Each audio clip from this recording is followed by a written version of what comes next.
Do you remember who you were? Take a look at your hands. Maybe today they are cleaning a cold floor. Maybe they are washing dishes in a dark kitchen. Or maybe they are carrying heavy boxes in a warehouse. But who were these hands before you moved here? Were they the hands of a surgeon, saving lives in a busy hospital? Were they the hands of a teacher, holding a pen and shaping the future? Were they the hands of a manager, leading a team with pride? You arrived in this new country with a heart full of dreams and a suitcase full of degrees. You thought, I am a professional, I have value.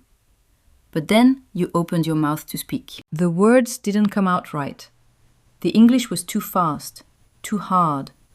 Suddenly, you became invisible. People look at your uniform, but they don't see your brain. They hear your broken accent, but they don't hear your wisdom. You are a surgeon in your heart, but to the world, you are just a janitor. This is the silent pain of the immigrant, the pain of losing your identity. If you don't change this, how many more years will you stay invisible? Will you let your degree gather dust forever? Will you let your children see you as someone who gave up? The silence is killing your soul. But today, that silence ends. In this lesson, we are not just learning English words. We are finding your voice again. Through the story of a man who lost everything but his mind, you will learn how to take back your dignity. You are not your job, you are your potential. Before we listen to this powerful story, we need to prepare. To fight this battle, you need the right tools. You need words that describe your true strength. To change your life, you must first change your words. Here are 5 words that will help you find your voice again. 1. Invisible. Invisible. It means you cannot be seen.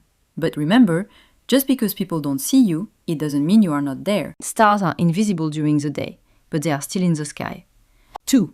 Identity. Identity. This is who you are. Your identity is not your mop. Your identity is not your uniform. Your identity is your knowledge, your heart, and your history. 3. Qualification. Qualification. This is your degree or your skill. A piece of paper might not work in a new country, but the knowledge inside your head is a permanent qualification. No one can take it away from you. 4. Potential. Potential. This is the power you have inside, even if you are not using it yet. A seed in the dirt has the potential to become a giant tree. You are that seed. 5. Worth. This is your value. A $100 bill is still worth $100, even if it is dirty or stepped on. You are still a professional, no matter what job you do today. Learn these words. Believe these words. Because soon, you will see them inside a story that will change the way you look at yourself. Now that you have these weapons in your hands, let me tell you about Elias. He's not just a character in a story. He's a reflection of many of us, people who are fighting to make the invisible visible. In a small, beautiful city across the ocean, there lived a man named Elias. Elias was a person of great importance. For 20 years, he wore a white coat that was always clean and bright. He was a surgeon, a specialist of the human heart. Every morning when he walked into the hospital, the nurses stood a little taller. The younger doctors listened to every word he said. "Good morning, Dr. Elias," they would say with deep respect. Elias loved his life. He loved the quiet power of his hands. With a small life and a brilliant mind, he saved hundreds of fathers, mothers, and children. To the people in his town, he was a hero. Being a doctor was not just a job for Elias. It was his identity. It was his pride. It was who he was. But life in his country began to change. The economy became weak. There was no medicine in the hospitals. The streets were no longer safe for his 2 young children. Elias looked at his daughter and his son, and his heart felt heavy. He wanted them to have a future where they didn't have to worry about bread or safety. He had a big dream. He decided to take his medical degrees and move to a new land. He imagined a modern hospital with bright lights and perfect tools. He thought, I am a professional. I have 20 years of experience. The human heart is the same everywhere in the world. I will work hard, I will help people, and my family will be happy. He packed his bags. He carefully placed his medical diplomas between his clothes. He looked at his steady hands and felt ready. He was moving toward a bright future. He was a success. He was a doctor. But dreams are often quiet, while reality is very loud. Elias did not know that his greatest challenge was not a difficult surgery. His greatest challenge would be a simple thing, the English language. But life is never a straight line. The moment Elias stepped off the plane, He realized that the diplomas in his suitcase suddenly became useless. Let's see what obstacles turned the hero into an unknown. The new land was big, loud, and very fast. Elias stood in the middle of a busy street, holding his suitcase. But something was wrong.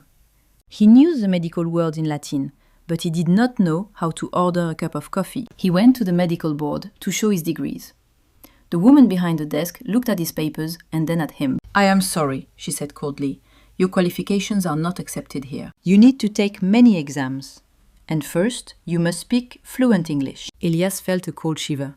To take the exams, he needed money. To get money, he needed a job. But who would hire a doctor who could not explain a simple headache in English? 1 month passed, then 2. The money in his pocket was disappearing. His children needed milk. His wife looked worried. Every night, Elias looked at his steady hands. The hands that saved lives were now shaking with fear. Finally, he found a job. It was in a large hospital, just like he dreamed. But he was not wearing a white coat. He was wearing a heavy blue uniform. He was not holding a heart. He was holding a mop. He was a janitor. His job was to clean the floors of the emergency room. He had to clean the blood and the dirt from the floor where other doctors worked. Every time a doctor walked past him, Elias looked down. He was ashamed. He wanted to scream, "I am one of you. I am a surgeon." But the words stayed stuck in his throat. In his heart, he was still a doctor. But to the world, he was invisible. He was just a man who cleaned the floor. The barrier was not just the language. The barrier was the silence of a man who lost his voice. But the humiliation didn't stop there. When you are at rock bottom, the world sometimes tramples on you even more. Let's see who pushed Elias to the very depth of despair. At the hospital, there was a man named Mr. Stone. Mr. Stone was the supervisor of the cleaning crew. He was a loud man, with a red face and a very cold heart. To Mr. Stone, people were just tools. He did not care about your past. He did not care about your soul. One morning, Elias was cleaning a spill near the surgery room. He looked at the door. He saw the familiar blue lights. He saw the doctors preparing for a heart operation. For a moment, Elias forgot he was a janitor. His eyes followed the surgical tools. His heart beat fast. He remembered the feeling of saving a life. "Hey, you! The invisible man!" Mr. Stone shouted. His voice broke the silence like a whip. "What are you looking at? You are not a doctor. You are here to mop the floor. Move faster." Elias looked down at his dirty water bucket. I was just," he started to say in broken English. But Mr. Stone laughed, a cruel, loud laugh. "Don't try to speak, Elias. Your English is a mess. Just keep your head down and clean. In this country, you are nothing but a pair of hands. Do you understand? Nothing." Then a young doctor walked by. His name was Dr. Miller. He was only 25 years old. He looked at Elias with pity, but he didn't say a word. To Dr. Miller, Elias was just a background object, like a chair or a trash can. Mr. Stone and Dr. Miller were the two faces of the enemy. One was loud and mean, the other was quiet and indifferent. They both told Elias the same lie. "You don't belong here. You have no value because you have no voice." Elias went to the locker room. He sat in the dark. The words of Mr. Stone burned in his ears. "You are nothing." The shame was heavier than the mop. He felt like his identity was disappearing into the dirty water. He was close to giving up. He was close to believing the lie. When darkness enveloped Elias's soul, he found a ray of light in an unexpected place. An old object lying in a trash can changed his destiny forever. Let's find out what that secret was. The next day, Elias was cleaning the hospital library. It was a quiet place, filled with the smell of old paper. In a corner, near a large trash bin, he saw something familiar. It was a thick blue book. He picked it up. His hands trembled. It was an advanced textbook about the human heart. The same book he studied 20 years ago, but this one was written in English. As he touched the pages, an old woman walked toward him. Her name was Martha. She was a retired nurse who spent her days volunteering in the library. She saw Elias holding the book. She saw the way his fingers traced the diagrams of the heart. "That is a very difficult book," Martha said softly. Elias looked up, ready to be shouted at. But Martha was smiling. Her eyes were kind. "Do you understand those pictures, Elias?" Elias took a deep breath. For the first time, he didn't look at the floor. He looked at Martha. "In my country, I was a surgeon," he whispered. "I know the heart. "But I do not know the English." Martha didn't laugh.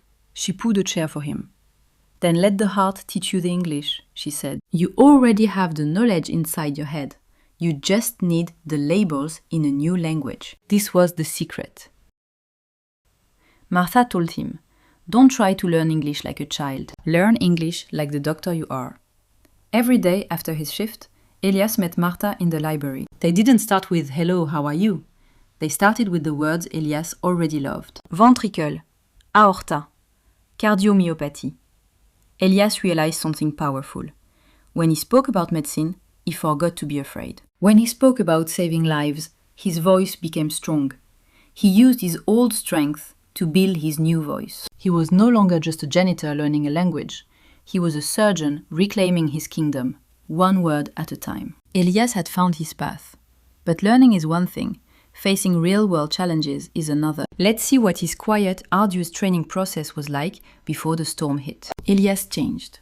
He still wore the blue uniform, but he carried himself differently. Every morning, before he picked up the mop, he whispered to himself, "I am a surgeon. I am just learning the language of this hospital." As he cleaned the floors, he listened. When the doctors talked about a patient's blood pressure, Elias repeated the words in his mind. When the nurses spoke about incisions or recovery, he connected those English sounds to his 20 years of medical experience. The hospital became his classroom. The mop was his tool, but his brain was his laboratory.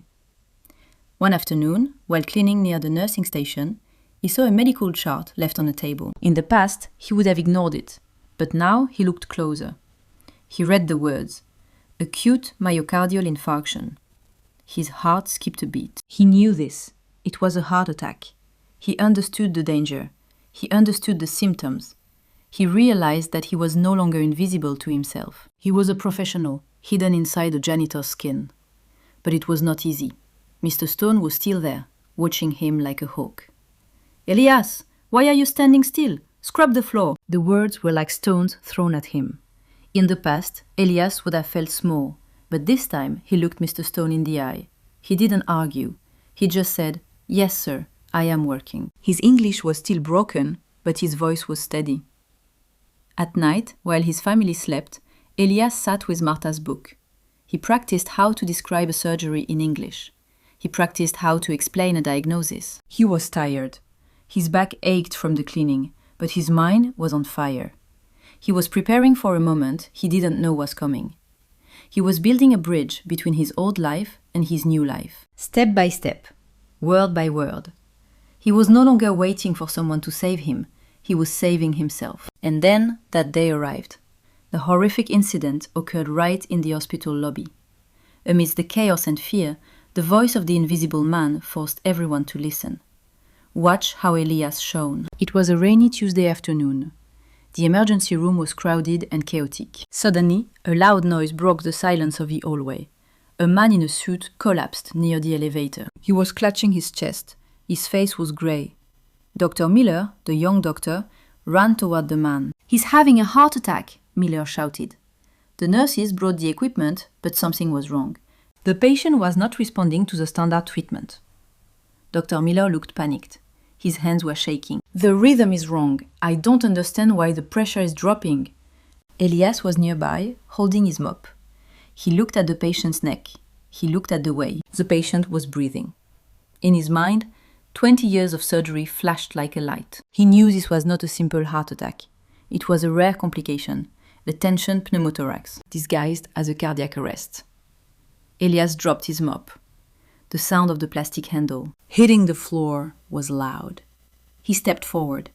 Mr. Stone saw him and yelled, "Elias, get back! You are just a janitor!" But Elias did not stop. He walked straight to Dr. Miller.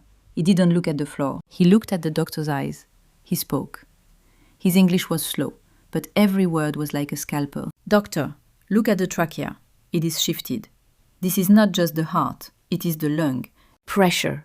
You must release the pressure. Now." The room went silent. Dr. Miller looked at the janitor. Then he looked at the patient's neck. His eyes widened. Elias was right. Miller followed the advice immediately. A moment later, the patient took a deep, loud breath. The monitor started to beep steadily again. The man was saved. The young doctor stood up, breathing hard. He looked at Elias, not as a background object, but as a human being. How did you know that? Miller asked. Elias stood tall in his blue uniform. I am Elias, he said clearly. I am a cardiothoracic surgeon. And today, I am also the man who cleans your floor. Mr. Stone was silent. The nurses were silent. For the first time in 3 years, Elias was no longer invisible. He had used his voice to save a life. He had used his English to reclaim his soul. The next day, Elias did not go back to his mop. The hospital administration invited him to a private room. Dr. Miller was there. He stood up and shook Elias's hand. You are not a janitor, Elias, Miller said. You are a mentor. We need your brain in this hospital. The hospital offered Elias a new path. They would help him pay for his English classes. They would help him study for his medical exams. They saw his qualification. They saw his worth. But for Elias, the biggest victory was not the job offer. It was a feeling in his heart. That evening, he went home and hugged his children. He didn't look tired. He didn't look ashamed. He sat them down and said in English, Today, I found my voice. What can we learn from Elias? Your degree is a paper, but your knowledge is a fire. A storm can take away your house, your money, or your country. But a storm cannot take away the fire inside your head. But remember, your job is what you do. It is not who you are. Elias was a surgeon even when he held a mop. You are a professional even when you are silent. Don't wait for someone to see you. Make them see you by learning the language of your dream. Use your old strength to build your new life. If Elias could do it, you can do it too. The mop was temporary. The surgeon was permanent. Your struggle is temporary. Your potential is forever. This is not just the end of a story. It is the beginning of your new life. Elias' story has ended, but yours has only just begun. Let's delve deeper into these life lessons to see how you can apply Elias' secret to your current situation. Let's stop the story for a moment and talk about you. I know how you feel. I see you. Maybe you were an engineer, a teacher, or a business owner. And now you feel small. You feel like a nobody. But I want to tell you 3 important truths today. First, language is a tool, not a measure of your brain. If you struggle with English, it does not mean you are not smart. It just means you are learning a new operating system. Elias was a genius in his own language. He was only invisible because he didn't have the key. English is that key. Don't be ashamed of your accent. Be proud that you are brave enough to speak 2 languages. Second, your invisible professional status is temporary. In the story, Martha told Elias, let the heart teach you English. This is the secret for you too. Don't just learn table or chair. Learn the English of your passion. If you are a cook, learn the English of the kitchen. If you are a builder, learn the English of the construction site. When you speak about what you know, your confidence returns. Third, dignity is not given, it is taken. Mr. Stone tried to take Elias' dignity by calling him a janitor. But Elias took it back by saving a life. You don't need to wait for a promotion to feel like a professional. Carry yourself like a professional today. Clean that floor like a surgeon. Drive that taxi like a CEO. When you respect yourself, the world will eventually have to respect you too. Like Elias, you are a lion in a cage of silence. The cage is not made of iron. It is made of missing words. Let's break that cage together. But thinking alone isn't enough. We need to act. Now I want you to undertake a small challenge to reaffirm your value immediately. Now it is your turn. I have a small challenge for you today. Do not let Elias' story just be a video you watch. Make it the start of your change. Open the comments section below. I want you to write 1 sentence to reclaim your identity. Use this format. I am your profession, and I am finding my voice. For example, I am a teacher and I am finding my voice. I am an engineer and I am finding my voice. When you write it, you tell the world that you are not invisible. You are here. You have value. And if this story touched your heart, please subscribe to Everyday Confidence English. Join our community of underdogs. We don't just learn grammar, we take back our lives. Like this video to show Elias and yourself that you are ready to break the silence. Have you finished writing? Thank you for your courage. Now, take a deep breath. I want to leave you one last message before we conclude our meeting today. Take a deep breath with me. Look at your hands one more time. They are strong hands. They have a history. They have a future. The world may ignore you today, but the world does not define you. The uniform you wear is just a costume. The title you have right now is just a chapter. But you are the author of the whole book. Do not be afraid of the silence. Do not be afraid of the mistakes. Every broken English word you speak is a step closer to your dignity. Every night you spend studying is a brick in the bridge to your new life. You are not alone. Thousands of professionals are walking this path with you. We are the invisible army, finding our voices together. Go to sleep tonight knowing this. You have worth. You have potential. And tomorrow you will be one word stronger. I am Ethan. I believe in the surgeon, the teacher, and the hero inside of you. I will see you in the next lesson. Good night and keep finding your voice.